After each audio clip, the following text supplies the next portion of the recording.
Hi guys, welcome back to my YouTube channel. So ngayon guys, turuan ko kayo kung paano natin ma-resolve tong issue. So makikita nyo sa picture guys is offline at yung device natin sa CCTV is online, nakasaksak pero hindi siya gumagana.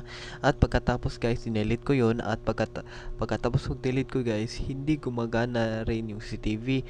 Always naka-device connecting. So ngayon guys, turuan ko kayo kung paano natin to masolusyonan. So dahil dyan guys, marami akong natutunan dahil marami akong diskubrihan dito sa CCTV kung paano natin to magawa. So, ngayon guys, punta kayo sa V380 Pro kay para doon tayo mag-set up. So, may ipakita ako sa inyo guys na video kung paano natin may set up yung masolusyonan yung CCTV. So, ngayon guys, makikita niyo yung CCTV. Punta kayo sa baba sa camera at hanapin niyo yung receipt guys. So sa aking CCTV guys, yan ang receipt. So i-click niyo guys ng hold. So i-hold niyo guys hanggang magsabi ang CCTV ng CCTV is receiving. So guys, mag-press nyo lang guys sa camera. At pagkatapos yan guys, pagkatapos mag-reset, punta muna tayo sa V32 at add device ulit tayo. At i-code natin yan guys. So, scan the QR code. So, connecting yan guys. So, i-scan natin QR code. Balik tayo, i-scan natin. Kaya kasi na-reset na natin yung CCTV. So, i-scan natin yung QR code guys.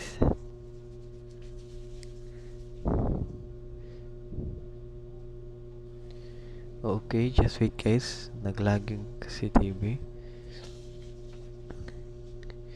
Okay, scan natin yung QR code. Pagkatapos kasi scan yung QR code, nag-set up ulit tayo. So, in-set up ko yung Wi-Fi ko. Pagkatapos pag-set up ko sa Wi-Fi guys is doon na tayo sa pangatlo na yung QR code is ilagay mo sa camera ng CCTV.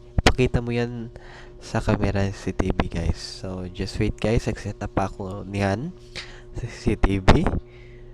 Okay guys, just wait lang. Nag-set up ako.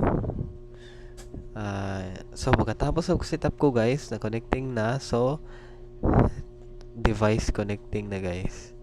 So try natin guys kung gumagana. Okay, just wait guys. Mag-wait lang tayo guys kung gumagana guys. Dahil hindi ko yan resolve yung issue guys. So ngayon, yan ang para resolve para i-reset mo lang yung CCTV guys para ma-resolve mong device connected as always. So kung makikita nyo guys is na-resolve ang ating CCTV. Kailangan ninyo lang ng reset ang CCTV. I-reset nyo yun guys yung CCTV kung nag-abnormal siya guys sa hindi makapag-record, hindi makapag lahat guys, i-reset nyo lang guys para mabalik siya sa normal. At pagkatapos yun guys, i-reset mo kung hindi siya makapag-record, kailangan i-reset nyo rin yung SD card or i-reformat.